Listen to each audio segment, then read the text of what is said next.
Ya, Berarti satu koperasi ya Pak? satu koperasi 5 miliar. Ya, begini. 5 miliar itu ada komponennya, ada bangun gudangnya, ada bangun cold storage-nya, ada bangun gerainya, terus ada truk. Paling nggak ada 2 truk. Bengkel. Truk dan bengkel. Jadi truk itu setiap desa punya 2 truk.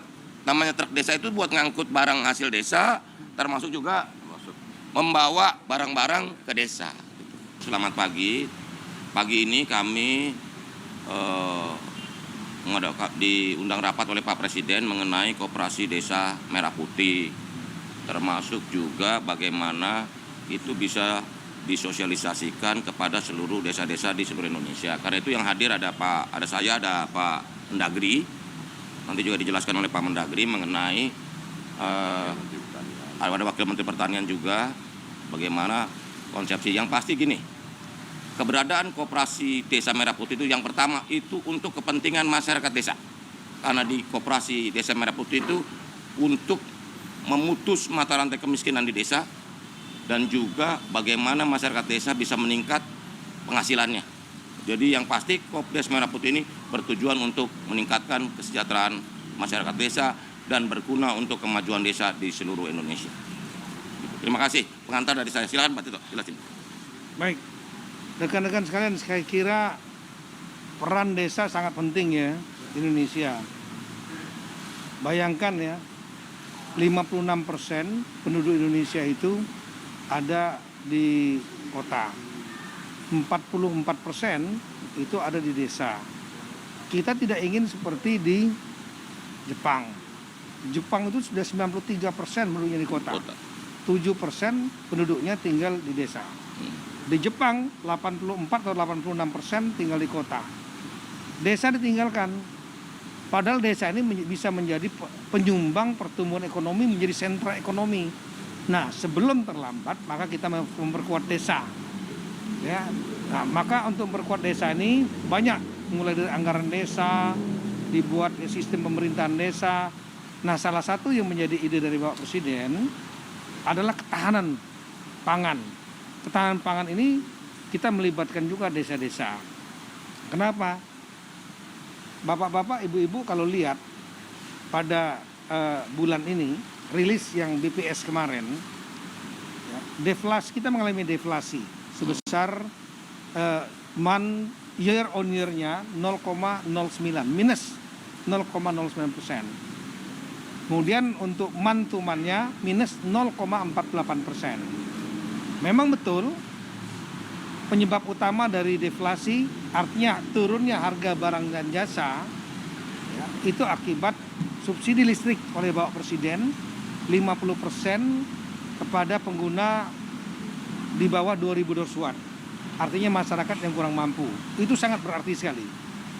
Ya.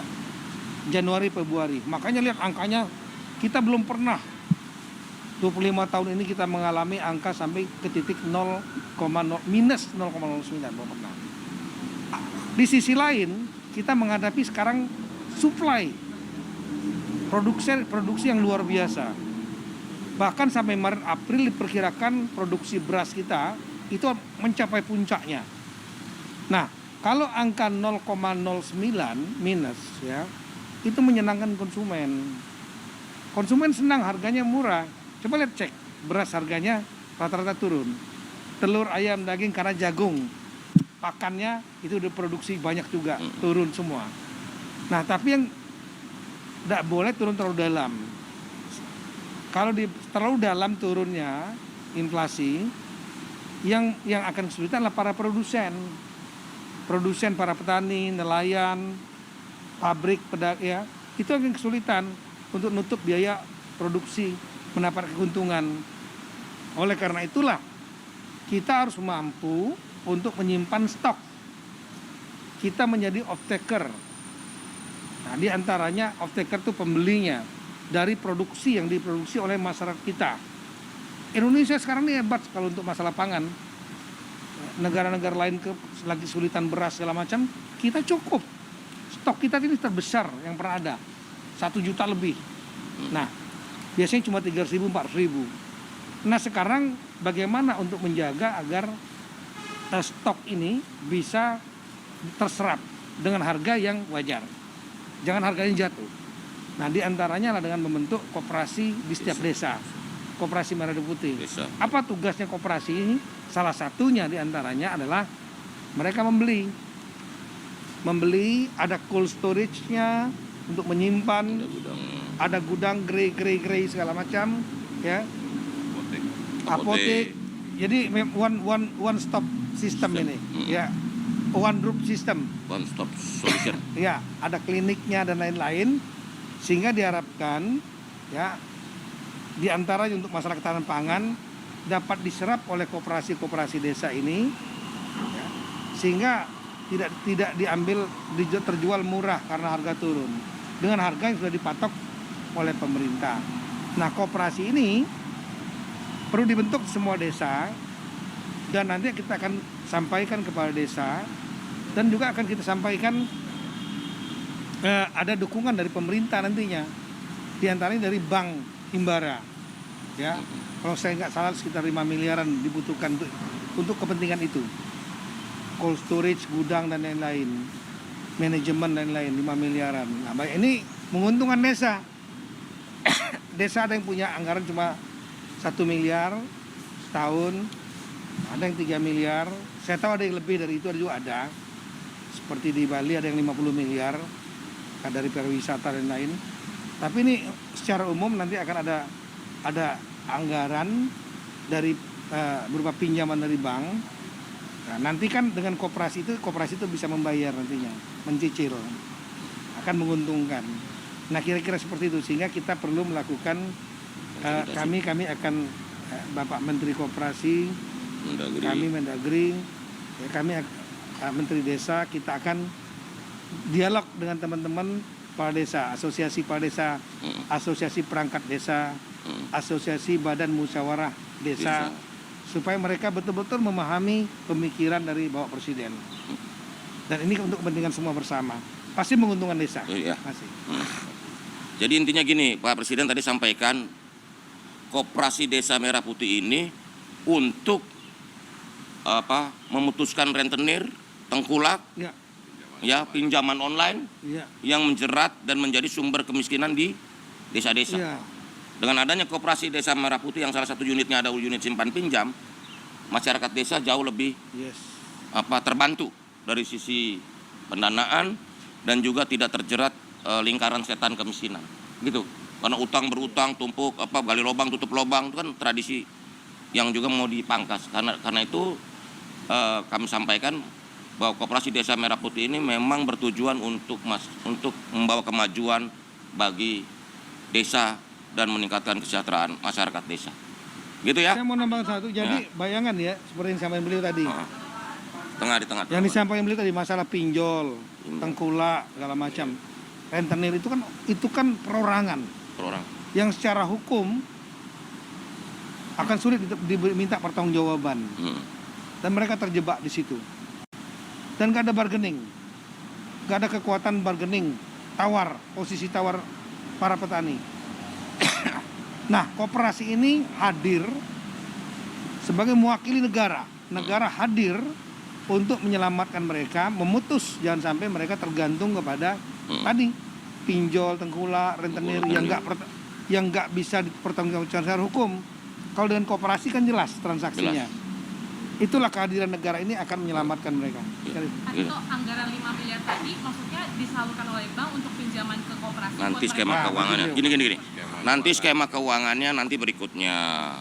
Soal skema keuangan, desain gudang. Karena di Kopdes Merah Putih itu nanti ada 6 outlet tuh. 1 outlet gudang.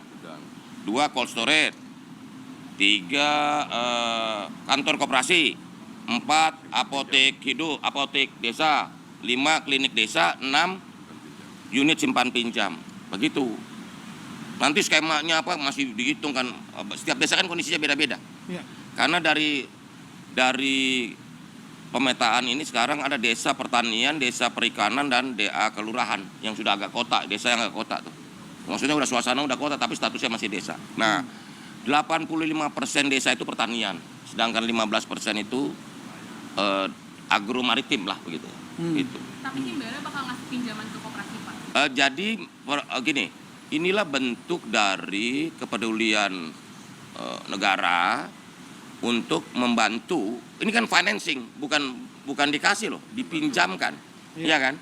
Dengan skema-skema yang nanti kita diskusikan lebih lanjut dengan pihak-pihak perbankan. Anggarannya 5 miliar, Pak. Sampai saat ini dihitung dan mungkin sekitar segitu. Sekitar segitu. 5 miliar untuk semua koperasi, Satu koperasi. satu koperasi. Jadi kamu dari mana sih? Belum praktek Mas, Pak. Oke, pertanyaannya boleh juga. Nah, jadi begini, 5 miliar itu ada komponennya, ada bangun gudangnya, ada bangun cold storage-nya, ada bangun gerainya, terus ada truk. Paling nggak ada 2 truk. Bengkel. Truk dan bengkel. Jadi truk itu setiap desa punya 2 truk. Namanya truk desa itu buat ngangkut barang hasil desa, termasuk juga membawa barang-barang ke desa. Ya, Berarti satu koperasi ya, Pak? satu koperasi 5 miliar. Ya. Himbaranya siapa aja, Pak? Ya namanya himbara ya sebut aja. Kamu kan lebih tahu dari saya himbara itu siapa aja, ya? Oke, makasih ya udah ya.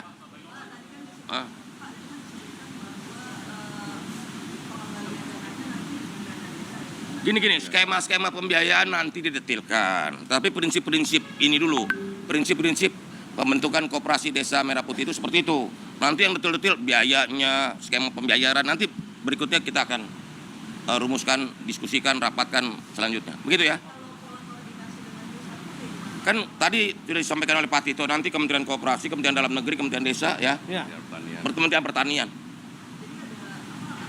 Nanti itu ya seperti itu. Nanti juga akan dibicarakan lebih lanjut oleh Pak Presiden. Kita akan menjalankan perintah, ya. Oke.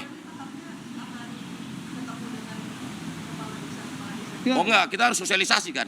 Bahwa ini gini, saya bertanya, Koperasi Desa Merah Putih itu tidak ada di Istana Merdeka, tidak ada di kantor Kementerian Koperasi, tidak ada di kantor Kementerian Dalam Negeri, tidak ada di kantor Kementerian Desa, tapi ada di desa bapak-bapak, ibu-ibu sekalian.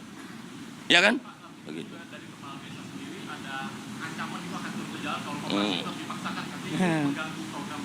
Gini, Pak Mendagri yang jawab nih. Ya. Udah dibahas tadi. Jadi memang nanti kita akan melakukan diskusi. Ya. Saya sangat sering dialog dengan teman-teman asosiasi kepala desa. Ya, entah Abdesi, Papdesi dan lain-lain, termasuk Bamusdes, Badan Musyawarah Desa, perangkat desa. Jadi mekanisme dialog ini kita lakukan. Saya paham teman-teman daerah itu biasanya inginnya agar programnya 70% adalah bottom up. Artinya dari dimusyawarakan sendiri, mereka menentukan sendiri. 30%-nya menampung, mengakomodir kebijakan dari pusat.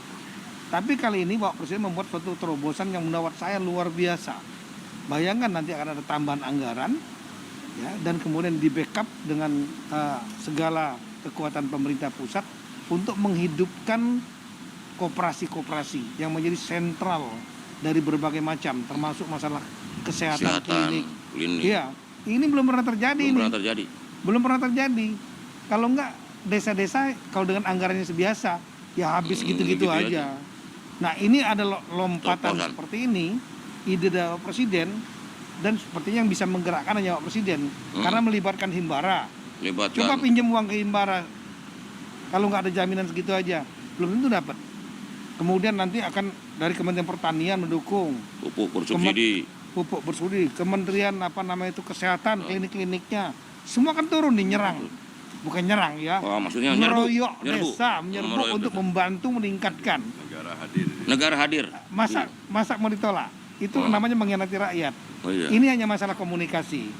Nah, oleh karena itulah nanti rencana minggu depan Bapak Menteri Koperasi kami akan hadir. Kita akan undang asosiasi, kita mau jelaskan. Iya. Jangan sampai miskomunikasi. Itu aja.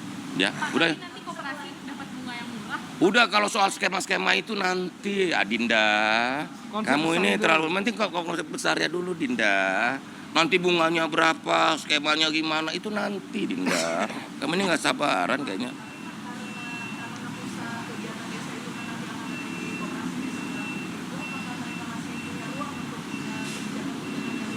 Gini loh, di desa itu punya 2 asas. 1 asas rekognisi, 2 subsidiaritas. Itu tetap bahwa pengakuan atas desa dan bahwa desa punya kearifan lokal masing-masing desa pasti dong. Cuman ini kan Kopdas ini benar-benar basic need ya. Iya. Kebutuhan dasar warga negara, kesehatan, makanan, sembako gitu loh, permodalan dan sebagainya gitu.